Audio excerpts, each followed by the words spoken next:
Fala pessoal, tudo bem com vocês?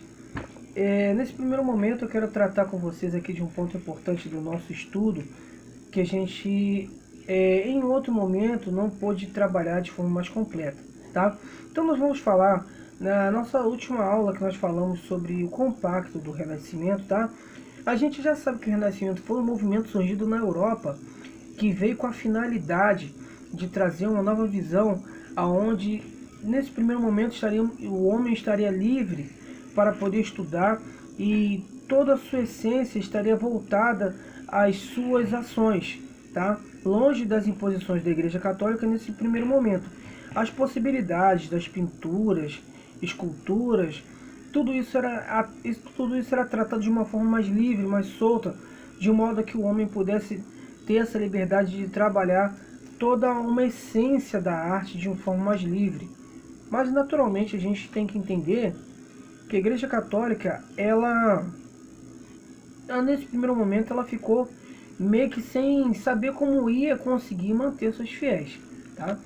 Ainda assim, o Renascimento trabalhou outros pontos importantes, como a música, que vai ser o ponto que nós vamos tratar nesse ponto importante. Antigamente nós tínhamos a música sacra, que era voltada somente à parte da religião, voltada ao divino.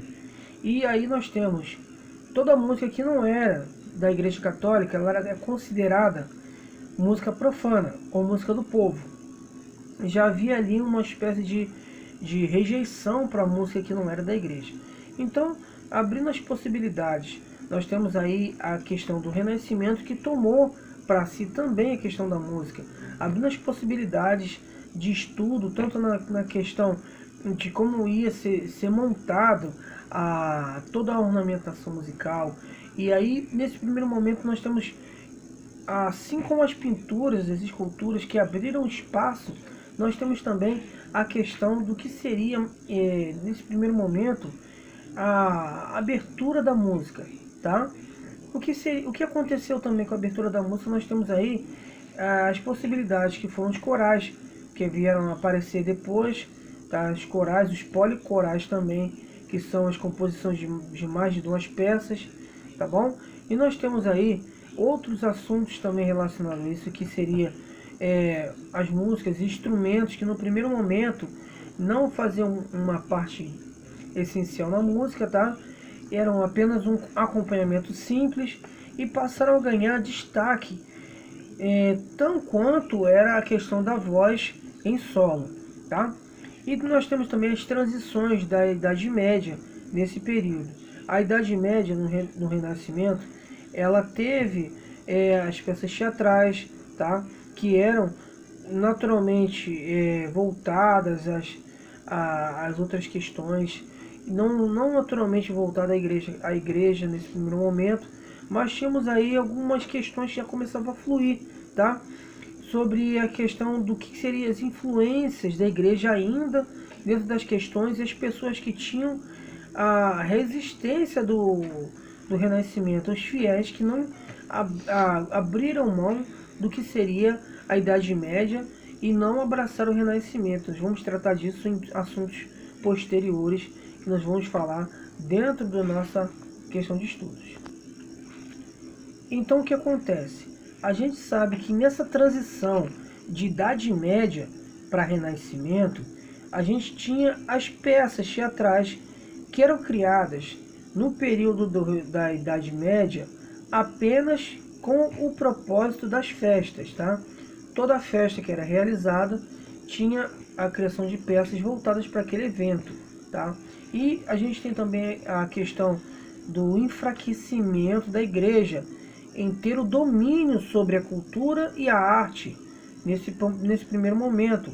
Isso vai se retratar também no crescimento da realeza, que passa a buscar em artistas a questão de peças teatrais, mas assim, isoladamente, fora do contexto da igreja, que nós vamos tratar dentro desse assunto. Nesse ponto a gente tem a nobreza, como eu havia falado, que estava ali ganhando espaço, e a igreja perdendo o contexto inicial de dominante, tá? E os atores que começaram a se sentir pressionados pela igreja e já começaram a trabalhar de forma diferenciada. Começaram a montar fundações, tá? Que pudessem estar fazendo com que os artistas pudessem trabalhar de forma profissional, tá? E fundaram aí a primeira companhia de teatro não amadora na história. Seria uma ideia humanista, que é o trabalho que eles faziam, tá?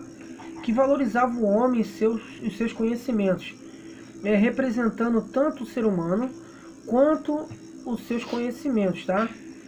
E nesse contexto, como eu havia falado com vocês, a gente tem alguns atores que ainda voltados à Idade Média, nesse primeiro contexto, e eram resistentes às mudanças do Renascimento, passaram a escrever dramas de cunho religioso nesse momento, para que a arte pudesse ter algumas vertentes diferentes. Tá vendo como é que havia, nesse primeiro momento, uma briga dentro da questão religiosa entre as pessoas que gostavam do Renascimento e aqueles que gostavam da Idade Média?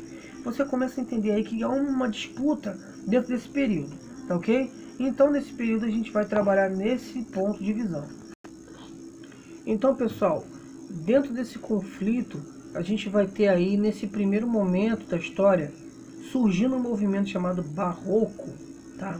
A arte barroca vai começar a ganhar espaço, que é o ponto que a gente quer trabalhar nessa nossa aula. O que seria o Barroco? O Barroco tem a origem do nome como pérola irregular, tá? Mas eu quero tratar com vocês a questão de que o homem barroco, ele estava num conflito interno entre o que era certo e o que era errado, entre o céu e a terra, o que era religioso, o que era profano.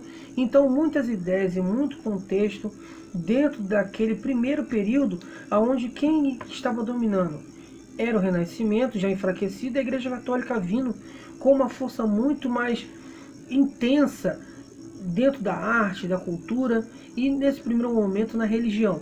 Então, tudo isso vai se retratar naquele primeiro conflito lá atrás, quando eu falei com vocês que havia ainda uma resistência ao Renascimento, por mais que fosse uma iniciativa de transformação do homem, que colocasse ele no centro das intenções das suas ações, tá ok? Pessoal, vamos tratar desse assunto em aula, tá? Espero ter conseguido trazer para vocês aí todo o nosso contexto de aula, para que a gente possa ter uma qualidade mais ampla da nossa matéria.